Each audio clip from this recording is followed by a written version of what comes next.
welcome to this first episode of Versus. As you can see, we have two aircraft, an Airbus A319 from Eurowings and an Airbus A319 from Lufthansa. And that's the basic idea with Versus.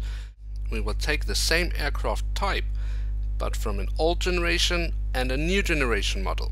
The basic idea is to see how big the differences actually are, because we all know that the new generation aircraft have more details, but the question is how many.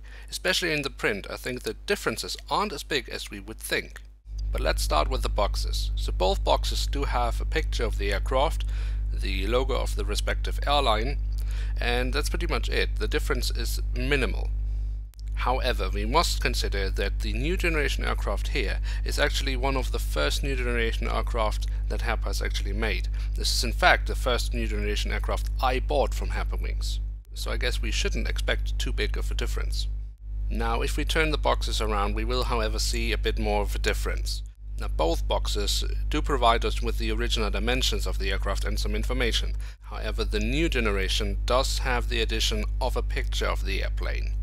Now I know that if I would take a more recently released new generation A319, there would be much bigger differences, especially in the box design. But in this case I think it's just interesting to see the small changes HAPA-Wings has implemented through time. Now if we take a closer look at the aircraft themselves and put aside the small differences in the livery, there isn't actually that much of a difference. Now hold on, you might say, what about the elephant in the room? And that's the first point I would like to take a look at, and that's the landing gear. Because that's of course the biggest difference between a new generation and an old generation aircraft.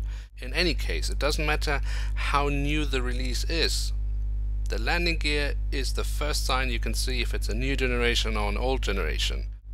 But obviously there are more differences between the aircraft, so let's take a closer look. So if we start with the print, that in fact hasn't changed that much, and the details are pretty much the same. The details on the doors are the same.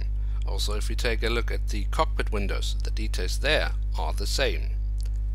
Bear in mind that a new generation aircraft with a more recent release date might have bigger differences, but we're only looking at the differences between those two aircraft. Now if we continue, even though they at the first glance, as I said, look quite similar, we will see more and more small details that have changed just a little bit.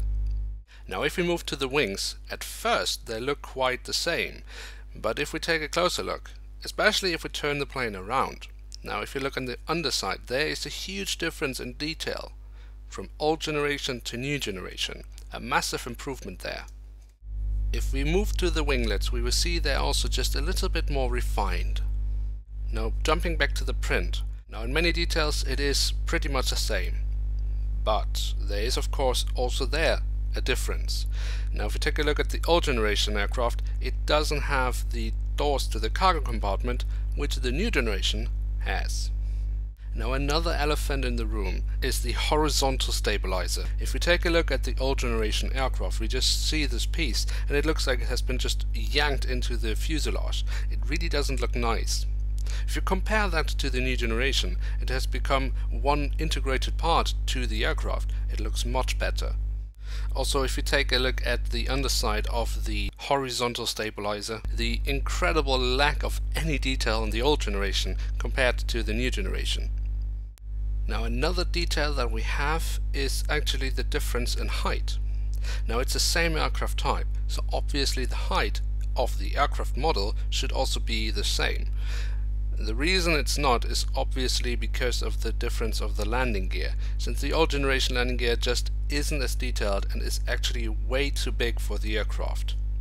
Now if we summarize, at first glance there isn't much of a difference, but if we take a closer look, there are massive improvements and lots of different parts of the aircraft.